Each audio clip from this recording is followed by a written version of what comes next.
எல்லாருமே ஒடியாங்க ஒடியாங்க. எங்கள் வீட்ல இன்றைக்கி என்ன சமையல்னு பார்க்கலாம் வாங்க. என்ன சமைக்க போகிறோன்னு பார்க்கலாம் வாங்க. காய்கறி பார்த்தனுங்களாக்கு காய்கறியே தீர்ந்து போச்சுங்க. சரி கடைக்கு வேகமாக ஓடி போய் ஒரு 8 முட்டை வாங்கி வந்தேனுங்க. சரி முட்டை குழம்பு வச்சு போடலாம், வெரசா வச்சு போடலாம். மாமன் வருவார், சீக்கிரம் முட்டை குழம்பு வச்சு வைக்கலாம், நல்ல பேர் வாங்கிக்கலாம். காய்கறி இல்லைன்னா கூட இருக்கிறத வச்சு செஞ்சு போட்டான்னு சொல்லி நல்ல பேர் வாங்கிக்கலாம் அப்படின்னு சொல்லி பல்லாரி வெங்காயம் ஒரு 3 வெங்காயம் பொடியாக கட் பண்ணிக்கிட்டேனுங்க.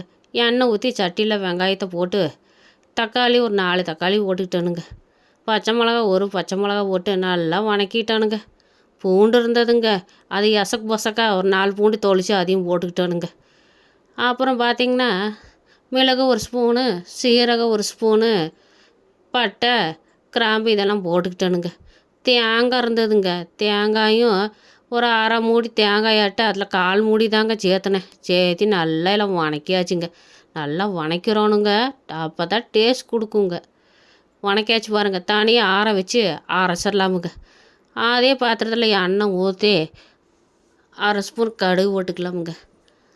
வரம் மிளகாத்தூள் தேவைக்கேற்ப 2 ஸ்பூனாட்டம் சேர்த்திக்கிட்டேனுங்க. மல்லித்தூளும் சேர்த்திக்கிட்டேனுங்க 2 ஸ்பூன். மஞ்சத்தூளும் சேர்த்திக்கலாங்க. சேர்த்து நல்லா வணக்குன்னு வணக்கிடலாமுங்க. அரைச்சி வச்ச மசால் இருக்குது பாருங்க, நம்ம வணக்கி வச்சது அதையும் ஊற்றி தேவைக்கேற்ப தண்ணி சேர்த்திக்கலாமுங்க. ரொம்ப தண்ணி வேண்டாமுங்க. முட்டை குழம்புனா இப்படி இருந்தால் தாங்க திட்டமாக வைக்கணுங்க, அப்போ தாங்க முட்டை குழம்பு நல்லாயிருக்குமுங்க. பாருங்கள் எந்த அளவுக்கு நம்மளுக்கு தண்ணி தேவை அந்த அளவுக்கு வச்சுக்கலாமுங்க. ரொம்ப தண்ணி தேவைப்படாதுங்க. கல் உப்பு இருக்கிறத எடுத்து சேர்த்திக்கலாமுங்க உப்பு. அடுத்து ஆம்லேட் குழம்பு வைக்கலாமா இல்லை முழு முட்டை குழம்பு வைக்கலாமான்னு எனக்கு ரொம்ப கன்ஃபியூஷன் ஆகி போச்சுங்க. மாமனுக்கு இது பிடிக்குமா, முட்டை ஆம்லேட் குழம்பு பிடிக்குமா, முழு முட்டை குழம்பு பிடிக்குமான்னு கன்ஃபியூஷன் ஆகி போச்சுங்க. சரி ஏன் கன்ஃபியூஷன் ஆகிக்கிட்டு ரெண்டுமே வச்சு போடலாம், மாமா எது வேணுமா சாப்பிட்டோம் அப்படின்னு வச்சுட்டானுங்க. ஆம்லேட் பாருங்கள் போட்டு எடுத்தாச்சு. பாயிலாட்ட போட்டிருக்குறானுங்க. இது குழம்புல ஓட்டுடலாமுங்க. எது பிடிக்குதோ அதை சாப்பிட்டுக்கிட்டுன்னு நாமளே ஒரு திட்டமாக போட்டாச்சுங்க. ஆம்லெட்டும் போட்டுடலாமுங்க. முட்டையும் 4 முட்டை உடச்சி வச்சுருந்தேனுங்க, அதையும் போட்டாச்சுங்க. வேக வச்சுருந்தேனுங்க, அந்த முட்டையும் சேர்த்திக்கிட்டேனுங்க. போட்டு ஒரு 10 நிமிஷம் அப்படியே சிம்மிலேயே விட்டுட்டேனுங்க.